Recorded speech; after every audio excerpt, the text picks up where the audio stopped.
So I know your history a lot, but your journey has been a long up and down journey, absolutely. emotional. We all cried with you, smiled with you, laughed with me. How does it feel to have all of us in your business? I mean, I'm not in your business interrupting it, but I'm just in the back there just watching, praying, cheering. I mean, it's just the whole world, really. Well, honestly, it's definitely difficult to open up your life and have the spirit of opinion.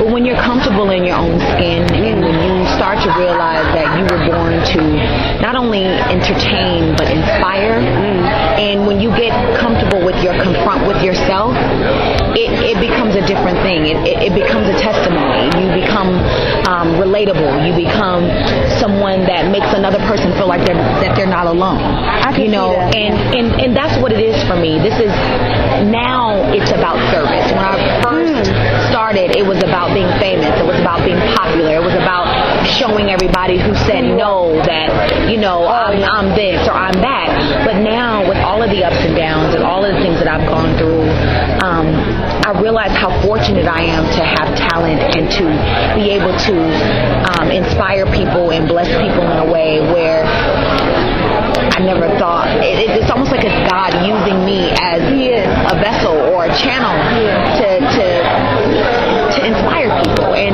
when people come up to me and say, you know what, your music has changed my life. It helps me make a different choice than committing suicide. That kind of thing. It shows you that your purpose this is what it is, as long as you have it in perspective.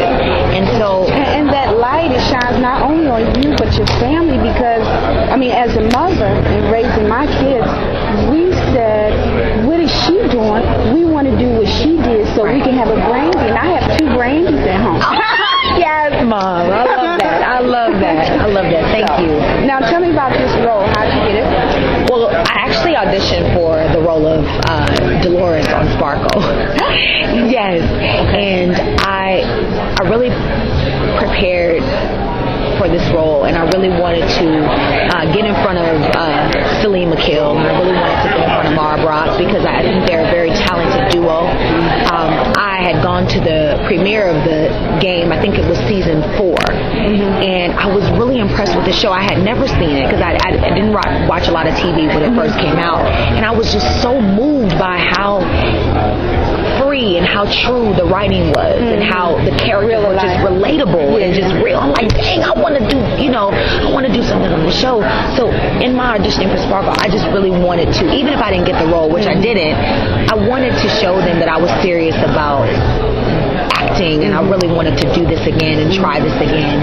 And they offered me the role of Chardonnay, and when I read the character, I wasn't crazy about the name Chardonnay. You know what I'm saying? I was like, oh, they gotta change that. Just like I wasn't crazy about the name Moesha. But it was more about her depth and her strength and how she was able to speak her mind and how she wasn't ashamed of her struggle, or she wasn't ashamed of riding the bus. She wasn't ashamed of being a bartender. She felt proud to stand up for herself when a football player that we all know that brought that city a championship was talking to her crazy. She was able to stand up for herself and not really be submissive like every other person that, in his life.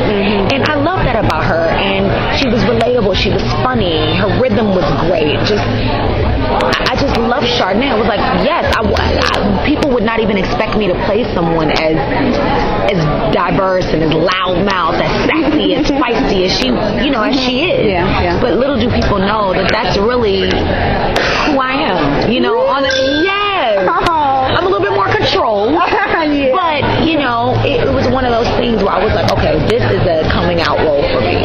And I love that Mara considered me for the role. Yeah. Well, you're doing a great job. Thank you so much. I appreciate that. Thank you so much. I appreciate that. Okay, thank you.